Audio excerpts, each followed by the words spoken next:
Has Purdy now proven to you, sir, that he's a star quarterback? No, the reality is the star players on the Niners make Purdy better. You see when Debo got back? You see when Trent Williams got back? You see when Christian McCaffrey could run the football? When those guys were out, when Christian McCaffrey couldn't run the football, who did he elevate? Brandon, yesterday they had 181 yards per catch. So how much of that goes to Brock Purdy? So if I throw you a 5-yard route, I take off and go 85 yards. You get credit for an 85-yard touchdown. What exactly did you do? I mean, pointing out the obvious. We've got to stop this notion. I said Brock Purdy wasn't elite. All I did was point out the obvious. How's that hating? I'm the last guy to hate. Check my resume. I feel pretty good with what I was able to do in 14 years. Guys, we've got to stop this notion. When analysts critique players and says, okay, this is what I see. When I look at it, I don't see this or I see X, Y, and Z. That's not hate. A lot of times it's pointing out the obvious, but your fan base thinks that you're hating on everybody that you don't give flowers to. Well, I'm sorry.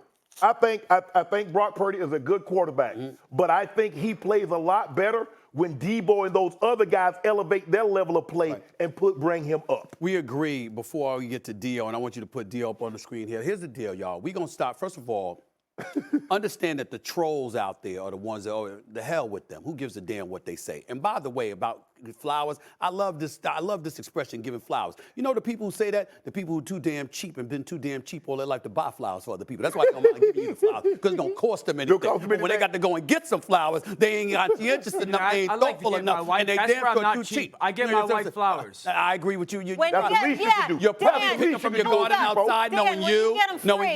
When you get 1-800-Flowers for free here at ESPN, you do the reads. Wow. We don't know what you. No. I go to the store. I go to the store, Miles. No. I pick them out because she likes the deli? No. She likes high. Wait, Dan, you know who's got the best flowers? Stop or Big Y? Who's got the best flowers? Hold on. Who's got the best flowers? No. You know who's got the best flowers? Who? Trader Joe's. Best flowers. The guy that got the best flowers is the one that you stopped at the red light and you tell him, hey, come over, let me get that bouquet right there. Let me get that bouquet right there. That's the guy that got the best flowers. That's a good point. Man, Let me say this. Let me say this, y'all. Trader Joe's does have good flowers. Let me say this, y'all. Dio, before you go, bottom line is this. I'm not going to spend a whole bunch of time on this. Shannon Sharpe is absolutely right. You're talking about Brock Purdy. We saw what he was without Debo. We saw what he was without Trent Williams. By the way, San Francisco with Trent Williams and Debo 7-1. Okay, so let's get that out the way first. That's number one. Number two, when we talk about Brock Purdy, you're talking about a guy that's working with 4 first-team All-Pros and 7 Pro Bowlers all together. Okay, we got to take that into consideration. We also got to take into consideration that yesterday the brother he operated with a clean pocket. 13.3 yards per attempt.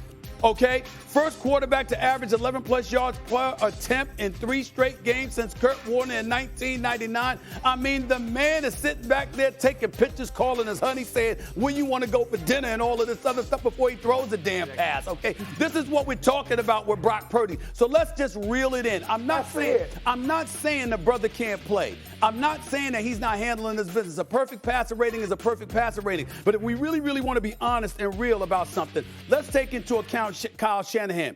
He elevated Jimmy Garoppolo, did he not? Yep. Didn't he elevate Nick Mullins? I believe that he did. How about C.J. Beathard? He even had flashes, for crying out loud. Over the years, we've seen Kyle Shanahan work with dudes that you would have never believed would produce anything. Brock Purdy happens to be a quality quarterback. I think that he may very well prove to be a star in this league, but it hasn't happened yet. We know what Christian McCaffrey is. I called Christian McCaffrey is such a bad brother. I called it reverse discrimination when he wasn't getting the shine. Because if he were black, he'd have got more props as a running back. Yeah. Because he's white. You know, forget white dudes can't jump. No, white dudes can't run. That's what they tried to say. Right. But this brother Christian McCaffrey showed everybody wrong. He's been a stud for years. I love Christian McCaffrey, okay? But you got that brother, you got Debo, you got Kittles, Ayuk, and you got Kyle Shanahan calling plays. I mean, come on, y'all. Let's just pump the brakes. When we saw pressure being applied to Brock Purdy, we saw him look a little differently, particularly without his elite weapons. I'm not saying he can't play. I'm not even saying he's not a star in this league. But when you talk about him really, really proving and cementing it, that hasn't happened yet. So what does he have to do that? Is my question. Against what does he have to do? Against stiff, big-time competition in big moments, or devoid of those stars to rely upon, but he still looks the same. Okay, so one of those things is a hypothetical, like potentially not happening. The latter of the, well, what is he going to be without the stars? Okay, well, every let's see what he does in quarterback the needs playoffs. stars around them to go play as good as they can. Okay. Every quarterback needs the proper people around him to reach the levels that they are capable of. Who play heavy We've seen him elevated? perform in big time moments. We saw him dump truck the Dallas Cowboys defensively, okay? Here's the thing. Is Brock Purdy a quarterback you win because of? Or is he a quarterback you win with? I think I'm way more comfortable saying he is unquestionably a quarterback that you win a lot of games with. I don't know if I'm ready to say you win because of Brock Purdy, but I also can say this. This offense that we have watched under Kyle Shanahan for at least 8 years now in the NFL, probably 10, and the one that we've seen in San Francisco for 6 years is a completely different and improved and better offense with Brock Purdy. So while you might not sit here and say like, hey, he's not a quarterback that we're going to put in the conversation you win games because of, and there's like 4 or 5 of them on planet Earth, he's made this offense different and better than it's ever been in San Francisco. And that makes him a star in this offense. That makes him a star in this league. The Chargers' 23-20 defeat to the Green Bay Packers on Sunday was the Chargers' 5th one-score loss this season and their 7th straight loss by 3 points or fewer dating back to last season. While responding to a reporter asking if he would consider significant changes on defense, Staley said this. I have full confidence, like I've told you, and like I've told you from the beginning, I have full confidence in our way of playing. Full confidence in myself as the play caller, in the way that we teach, and the way that we scheme. Full confidence in that. We got to bring this group together and do it consistently, okay? And that's where it's at. So you can stop asking that question, okay? I'm going to be calling the defenses, okay? So we're clear. So you don't have to ask that again. I just need to take a moment. I just needed to marinate on that. I've seen it like 800 times, but I still needed it. Is Staley's seat the hottest among NFL head coaches right now? He should be, number one. First of all, he shouldn't be the head coach of the Los Angeles Chargers. Let's get that out of the way first. Secondly, I love it when a guy looking like Richie Cunningham from the happy days in the 1950s tries to act like the tough guy. He is right when he said to the reporters, don't ask me that question again, because the reporter asked the wrong question. Talking about you calling the defense. What the reporter should have been asking him, how fearful are you for your job? Because you deserve to be gone. This man does not deserve to be the head coach for the Los Angeles Chargers. I've been on the record saying this since he blew a 27-0 lead in the playoffs against the Jacksonville Jaguars. They were up 27-0, 27-7 at halftime, and lost the game 31-30. I made the proclamation at that time, Shannon. They should have made him fly home on commercial. They shouldn't have even allowed him on the team plane. He should have been fired on the spot, okay? That's number two. Number three, this man's signature is defense. I will remind y'all he coached as a defensive coordinator for 1 year. That was with the Los Angeles Rams. I will remind everybody that Aaron Donald and Jalen Ramsey were his two defensive players. How many people couldn't look good with them brothers on the defensive side of the ball to you? But somehow, some way, this is America. This is what makes America special. Dudes like him can end up not just getting jobs, but keeping jobs after one blown lead, after another, after another, after another. Wrong play calling, chances taken that was foolish chances that he took, all of this other stuff. 0-5 in games decided by 3 points or less this season. Let me throw this stat at you, Shannon Sharpe, before you go. Justin Herbert's had 60 career starts. 60 career starts, all right? The Chargers have scored 1,522 points, impressive 25.3 points per game in those games, okay? Here's the problem. They've allowed 1,525 points in those 60 starts. That's 25.4 points that they're giving up a game. And Brandon Staley has a defensive pedigree, okay? This is a defensive coordinator. I just told you about Aaron Donald and obviously Jalen Ramsey.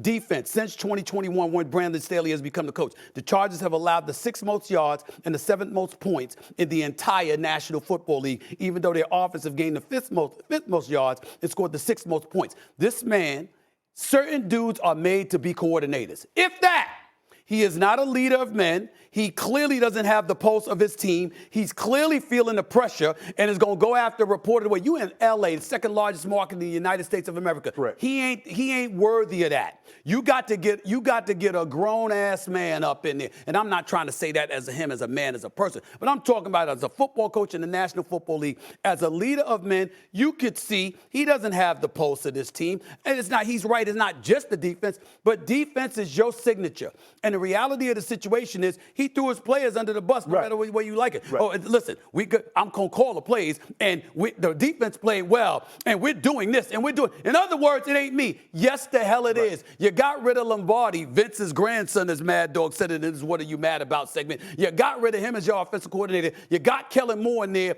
You're still putting up points, but somehow, some way, you're not positioning yourself to win games. Brandon Staley needs to go as the head coach for the Los Angeles Chargers. Somebody else needs to be there quick, fast, in a hurry, because you're going to waste this season, and you're wasting yet another year of Justin Herbert's career. I'm telling you. Yeah, I agree with everything you say. I think he deserves to be on the hot seat. Another second straight loss by 3 points or less. The 5th point this season by 3 points or less. And the Chargers are in every game. But like you said, how does a defense with Khalil Mack, Joey Bosa, who went out again, I mean, he plays 2 games, he's going to be out a game. Derwin James, Murray, Asante Samuel Jr., how many games are you going to lose with that kind of talent on the defensive side of the football? Sebastian Day is over there also. How many games are you going to lose? It's about, I'm going to be calling the defense. You've been calling the defense. The question is, why is the defense this bad when you're calling the plays with that level of talent? Man, Justin Herbert deserves so much better. And there have been games that he didn't play well. But for the most part, all the stats that you read off, Stephen A., he's been playing well enough for his to win these games. It's just that he'll have a lead and go to the bench. And everybody that plays that defense has career days. That's right. That's the best day of Jordan Love's life. I know. They were just getting ready to run him up out of town. That's right. And now they say, well, we got Aaron Rodgers all over again. There we go. After he played that defense, there's a disconnect. And I read, I don't know if it was a safety, said changes need to come. That's right. And I don't think he's talking about from a personnel standpoint. There's no question. There's no question. They got the personnel. They don't have the leader. I'm not even saying the man don't know what he's doing X and otherwise. I'm saying he takes chances when he shouldn't. Right. Okay? He's foolhardy in that regard. He seems on a personal mission to prove himself instead of prioritizing simply winning games. Now, it's not his fault that Quentin Johnson dropped that touchdown pass. It's not his Keenan fault Allen that Keenan Allen dropped hit it right between the numbers. Right between the numbers. It's not his fault that those things happen. But nevertheless, every time pressure, close situations come about, Brandon Staley has come up short. And in the end, when you see the personnel on that side of the ball, this is Los Angeles, California. They got better things to do than watch this team blow leads. Absolutely correct. They got better things to do. Yep. You're the Chargers. You're starving for a fan base in that locale because this ain't San Diego. You can't have this man leading this team. We're up against it, top of the hour, and they got a tough one on Sunday Night Football. The Ravens come to town. Ravens at Chargers Sunday night. Baltimore favored by 4. That's the Sunday? Yeah, you're gonna go? I might try to go to that game.